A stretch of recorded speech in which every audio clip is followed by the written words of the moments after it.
पाप के लिए तुम चला करके जाते हो। एक शराबी की दुकान होती है, उसमें तुम चल करके जाते हो, शराब कभी तुम्हारे पास नहीं आती, शराबी की दुकान पर चल करके जाते हो, और बेचारे दूध को घर घर बिकना पड़ता है। यही स्थिति है, दूध को तुम्हारे घर घर बिकना पड़ता है। तो बंधुओं, धर्म को करने के लिए तुम्हें करना पड़ता है और पाप तुम्हारा हो जाता है। इसलिए कहते हैं कि जो पाप निकलेगा, क्योंकि पुण्य के क्षेत्र पर भी आकर के अगर हम पापों की गठरी बांधेंगे तो फल तो मिलेगा, चाहे बड़े रूप में ना सही तो थोड़े रूप में, लेकिन उसका फल तो मिलेगा ही मिलेगा। जो तुमने किया है उसका फल अवश्य ही मिलेगा। इसीलिए तो कहते हैं कि जब मालूम है कि जो कर रहे हैं उसका फल मिलेगा, ऐसे आप भी अपने जीवन में अच्छा करें, अच्छे विचार करें। तो हमारी बात चल रही थी कि वह व्यक्ति कहता है कि ठीक है महाराज, लेकिन जो इसको पैसों की थैली मिली थी वह कहता है महाराज ये बताओ, इसने तो पाप किया था, पुण्य के क्षेत्र में आकर के इसने पाप का क्षय करके और इसने लिया, इसको काटा चुप के रह गया, लेकिन मेरा क्या है, मुझे तो मैं पाप करके लौटा हूँ, फिर भी मुझे पैसों की थैली। महाराज कहते हैं कि बेटा ध्यान रखना, तुमने पूर्व में इतना पुण्य किया था, इतना पुण्य किया था, इतना पुण्य किया था कि आज के दिन तुमको एक बहुत बड़े राज सिंहासन मिलने वाला था, राज तिलक होने वाला था, तुम 7 गांव के राजा बनने वाले थे, लेकिन तुमने यहाँ आकर के उसमें अपने जीवन उस पाप में सप्त व्यसन में लगा दिया, वेश्यावृत्ति में लगा दिया, वेश्यागमन कर रहे हो। इसलिए यहाँ इतना पापों का, तो वह पुण्य जो तुमको 7 गांव के राजा बनने वाले थे, इतने विशाल सिंहासन, तो वहाँ नियम होता है राज का कि जो व्यसनी व्यक्ति होता है उसका कभी राज तिलक नहीं होता। आज के दिन तुम्हारा राज तिलक होना था, लेकिन तुमने इतना पाप किया तो वह पुण्य इतना बड़ा न मिल कर के वो पैसों की थैली बन के रहे। बंधु है खुशा। इसलिए ध्यान रखना, कभी भक्ति करने के बाद भी अगर आपको सफलता नहीं मिल रही है, भक्ति करने के बाद भी आप चाहते हैं कि मुझे ऐसा मिले लेकिन नहीं मिल पा रहा है, तो कभी हे भव्यात्माओं, कभी उदास मत होना, कभी भी उदास मत होना। ये सोचना, कभी अपनी श्रद्धा को डमाडोल मत करना, कभी अपनी श्रद्धा को गिराना नहीं, कभी अपनी श्रद्धा को गिरने मत देना। भगवान से यही प्रार्थना करना कि हे भगवान, बस आपको जो कुछ भी आपने दी है, जो भी धन दौलत दी है, उस धन दौलत को कम करना है तो कम कर लेना। हे भगवान, जो आपने रिश्तेदार बनाए हैं, इन रिश्तेदारों को भी जो भी कम करना है इनमें से कम कर लेना। जो महल अटारियाँ दी हैं इसमें से भी जो कम करना है उसमें से कम कर लेना। लेकिन हे प्रभु, मेरी कभी आपके प्रति आस्था कम ना हो, ये मांगना। मांगते ही हो तो यही मांगना कि हे भगवान, मेरी आपके प्रति कभी आस्था कम ना हो। हे गुरुदेव, मेरी आपके प्रति कभी भक्ति आस्था कम नहीं होना चाहिए। भले ही बंधुओं मंदिर ना जा पाओ, लेकिन कभी भगवान के प्रति आस्था कम ना करें, अपने गुरुओं के प्रति आस्था कम नहीं करना चाहिए। अगर आपकी आस्था डमाडोल हो रही है तो समझ लेना आपका जीवन बड़े संकटों में है। इसलिए विश्वास रखना।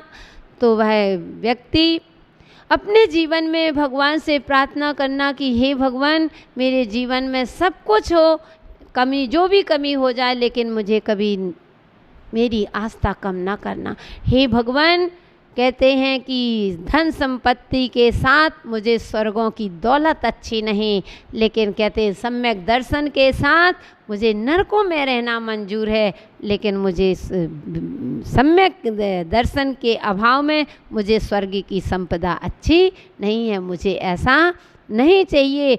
तो कहते हैं कि 12 चक्रवर्ती, 9 नारायण, 9 प्रति नारायण और 9 बलभद्र, ये 63 सलाह का पुरुष तुम्हारे पापों का क्षय करें और मुझे सुखी करें। हे भगवान, होगा बंधुओं प्रतिदिन करो। देखना आप 15 दिन में देखना, 1 महीने में देखना कि आपकी स्थिति में कितना अंतर आता है। जब आप पढ़ेंगे, मैंने पहले ही बता दिया है कि आज का व्यक्ति इधर भगता है, यदवा तदवा जात भगता है, अपने इस मस्तक को कहीं और नमस्कार करता है, चाहे जहाँ देखा वहीं सिर, अरे हमारा सिर उत्तमांग है। इसको उत्तमांग की उपमा दी है। ये मस्तक एक कीमती वस्तु है, उत्तमांग की उपमा दी गई है कि यह कीमती वस्तु हर किसी के सामने नहीं झुकती है। कोई भी तुम्हारी रक्षा करने वाला नहीं है। तुम कितने भी देवी देवता के पास, कितने भी इधर उधर जा कर के तुम सिर से नमस्कार कर लेना, खूब तुम सब कुछ चढ़ा देना, फल चढ़ा देना, बहुत बड़ी सामग्रियाँ चढ़ा देना, लेकिन ध्यान रखना अगर उनसे तुम्हारा संसार बढ़ेगा, उनसे तुम्हें पापों का बंध होगा। और बंधु इन 63 सला का महापुरुष होते हैं, इनको एक बार स्मरण 24 घंटे में अगर एक बार भी आपने स्मरण कर लिया तो ये पापों का क्षय नियम से करेंगे। विश्वास रखो, क्योंकि जहाँ आस्था होती है वहीं रास्ता निकलता है।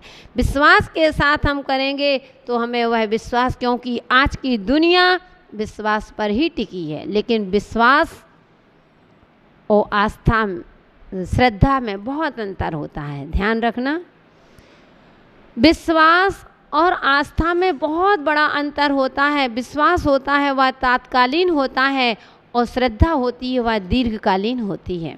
विश्वास तो टूट जाता है।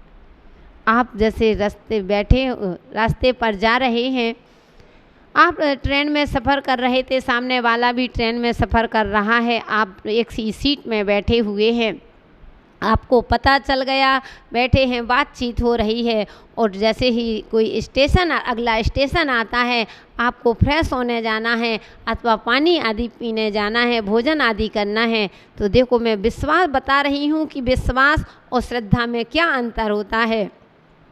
आप कहते हैं भाई साहब थोड़ा मेरा सामान देखना, मैं अभी 2 मिनट में अभी आ रहा हूँ, और आप अपना सामान छोड़ करके, उसके भरोसे छोड़ करके और आ जाते हैं, बाहर आते हैं, फ्रेश हुए, भोजन आदि किया और आप जाते हैं तो आपको सामान सुरक्षित मिल गया। ये होता है विश्वास। आप यहाँ पर बैठे हो, आपको मालूम है यह पंखा मेरे ऊपर नहीं गिरेगा, तभी आपको यहाँ बैठे हैं। अगर आपको विश्वास नहीं होता, वो लगता ये पंखा गिर जाता, तो आप यहाँ बैठे नहीं। आपको मालूम है, विश्वास है कि यह छत मेरे ऊपर गिरेगी नहीं, इसलिए आप यहाँ बैठे हो। तो बंधु विश्वास जो होता है तात्कालीन हुआ करता है, और श्रद्धा होती है, आस्था होती है, वह दीर्घकालीन होती है, वह कभी छूटती नहीं है। श्रद्धा जीव के समान होती है कि जीव पहले आती है वो अंत तक रहती है। ऐसी दीर्घकालीन अपने जीवन को तो विश्वास रखें और भगवान की प्रतिदिन अपने आराधना करते जाएं, और यही विचारों के साथ कि हे भगवान मेरे पापों का क्षय हो। वह 63 सला का पुरुष प्रतिदिन, एक दिन के लिए नहीं, प्रतिदिन भगवान मेरी रक्षा करें। वो तीनों कालों में पढ़िए। 3 काल कौन कौन से होते हैं? 3 कहते त्रय काले, तीनों कालों में पढ़ो, सुबह, दोपहर और शाम, पौर्वाणिक, माध्याह्निक और अपराह्निक। समझ गए ना? पौर्वाणिक यानी सुबह, माध्याह्निक यानी दोपहर में, और अपराह्निक यानी शाम के समय। तीनों कालों में जो इस मंगलाष्टक को पढ़ता है, उन 63 सला का पुरुषों के भले ही आपको नाम याद नहीं है भव्यात्माओं, लेकिन अगर आपने मंगलाष्टक पढ़ लिया और भावों के साथ नमस्कार कर लिया तो भावना भवनाशनी होती है। कैसे तुम्हारे पापों का क्षय नहीं करेगा? हर पापों के क्षय करके तुम्हें उत्कृष्ट सुख की प्राप्ति करा सकता है। इसलिए उन 63 तीनों कालों में, तीनों संध्याओं में हमेशा ध्यान रखना। एक बार नहीं, मंदिर जाते हो, कितने समय मंदिर जाते हो? एक समय। बहुत सारे लोग तो ऐसे हैं कि मंदिर ही नहीं जाते हैं। बहुत सारे लोग ऐसे हैं, ठीक है अभी गुरु माँ आई हुई हैं इसलिए यहाँ पर आए हैं, और कुछ लोग तो ऐसे हैं कि पता ही नहीं होगा कि संत नगर में आए हैं, उनको पता ही नहीं चलता है। हमारे जीवन को हम अपने उन विचारों को कभी सोचें, विचार करें उस पर कि बताओ ये मानव जीवन मिला, फिर भी हम इस जीवन को सार्थक नहीं कर पा रहे हैं। हम अपने इस भोगों में लगे हुए हैं, हम देव शास्त्र गुरु की आराधना नहीं कर पा रहे हैं, हम भक्ति नहीं कर पा रहे हैं। यह मेरी कमजोरी है। ओ बंधुओं, ध्यान रखना, अभी समय है, अभी चेतो। मैं हमेशा कहती है, जागो, जब जागो तभी सवेरा, और जब सो तभी अंधेरा। जाग जाओ। मैं आपको सिखाने नहीं, आपको जगाने के लिए आई हूँ। मेरा इस आसाम की धरा पर आना जो हुआ है, मैं जगा रही हूँ, आप सोए हुए हो। जागो। और जो एक बार जाग जाएगा तो बंदो वह कुछ ना कुछ जीवन में सीख करके वो अपने जीवन का उत्थान कर लेगा। अभी समय है, इसको ऐसे ही व्यर्थ में मत गमा देना। तो बंधुओं, मैं कहती हूँ कि दो चीज़ें बड़े सौभाग्यशाली को मिलती हैं। एक होता है समय और समझ। ये दो चीज़ें हैं। क्या? समय और समझ। ये दो चीज़ें बड़े सौभाग्यशाली को मिला करती हैं। जब हमारे पास समय होता है, जब हमको समझ में नहीं आता है। जब मेरे पास समय होता है, हमारे पास समय होता है, तब हम समझ नहीं पाते हैं, समझ नहीं होती है। और जब समझ आती है, जब तक समय निकल जाता है। क्या कहा? जब समय होता है तो समझ में नहीं आता है, और जब समझ आती है, जब तक समय निकल जाता है। समय किसी का इंतज़ार नहीं करता है बंधुओं। समय कभी भी तुम्हारा इंतज़ार नहीं कर सकता है। और जो समय का सदुपयोग कर लेता है, तो कहने का तात्पर्य कि अभी आपके पास समय भी है और अभी आपके पास समझदारी भी है। इसलिए अपनी समझ को थोड़ा सा अच्छी बनाएं, अपनी सोच को अच्छा बनाएं और समझें, विचार किए करें कि नहीं, मुझे जागना है, मेरे पास अभी समय है, जितना समय है। क्योंकि बंधुओं, अब चातुर्मास आने वाला है। उस चातुर्मास में धर्म ध्यान का सीजन है। अभी तो तुमने किसका सीजन? धन का सीजन है कि कमाई का सीजन बना रखा है कि मेरा बिजनेस चल रहा है। लेकिन आने वाले समय में 1 महीना बचा है कि चातुर्मास धर्म ध्यान का सीजन, कि अपने जीवन में धर्म ध्यान करना और अपने जीवन में कुछ करना। उन महापुरुषों को प्रतिदिन तीनों कालों में हमेशा वंदना करना, सुबह, दोपहर और शाम के। जो इस मंगलाष्टक को पढ़ता है बंधु, नियम से उसका पाप का क्षय होता है। मंगलाष्टक में कह रहे हैं कि वह 63 साल का पुरुष, हे भगवान मेरी रक्षा करें, मेरे पापों का क्षय करें। जब हम ऐसी भावना भाएंगे तो नियम से हमारा उन पापों का क्षय होगा। भक्ति करने से नियम से हमारे पापों का क्षय होता है। तो बंधुओं, इसलिए मंगलाष्टक को मैंने बता दिया। मैंने ही क्या, इसी में लिखा है कि त्रयी काले, तीनों कालों में हमेशा मंगलाष्टक पढ़ो। फिर देखो तुम्हारे जीवन में कितनी उपलब्धि होती है।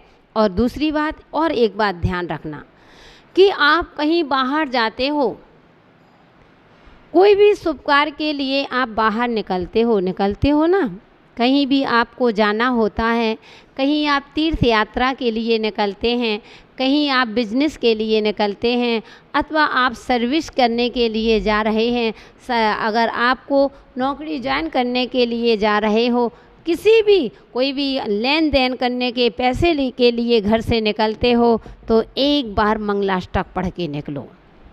एक बार मंगलाष्टक पढ़ के निकलो। तीर्थ यात्रा में जा रहे हो तो घर में निकलने से पहले एक बार सामूहिक पढ़ लेना, सामूहिक नहीं तो अकेले में पढ़ लेना। लेकिन एक बार मंगलाष्टक पढ़ करके नहीं बनता है तो कोई बात नहीं, एक क्षण आपके पास समय नहीं है, कहने लगते हैं समय तो बहुत है, लेकिन आप लोगों की भावना जो कह रहे हो, मैं देख रही हूँ, कहते हैं मंदिर जाया करो माता जी, समय नहीं है। भैया भगवान की पूजन किया करो, माता जी समय नहीं है। अरे आपके पास समय नहीं है, कभी विचार करो, जिसने हमें समय दिया है उसके लिए ही आज हमारे पास समय नहीं है। धिक्कार है तुम्हारे जीवन को।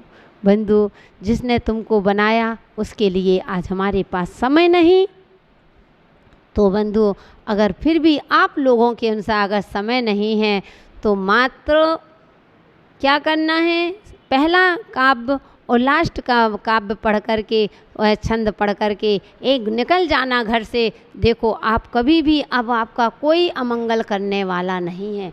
कहीं भी चले जाना, मंगल ही मंगल करके लौटोगे, मंगल ही होगा, तुम्हारा अमंगल नहीं होगा। इतना विश्वास रखना, क्योंकि विश्वास जैन दर्शन कोई वार्षिक पाउडर नहीं है।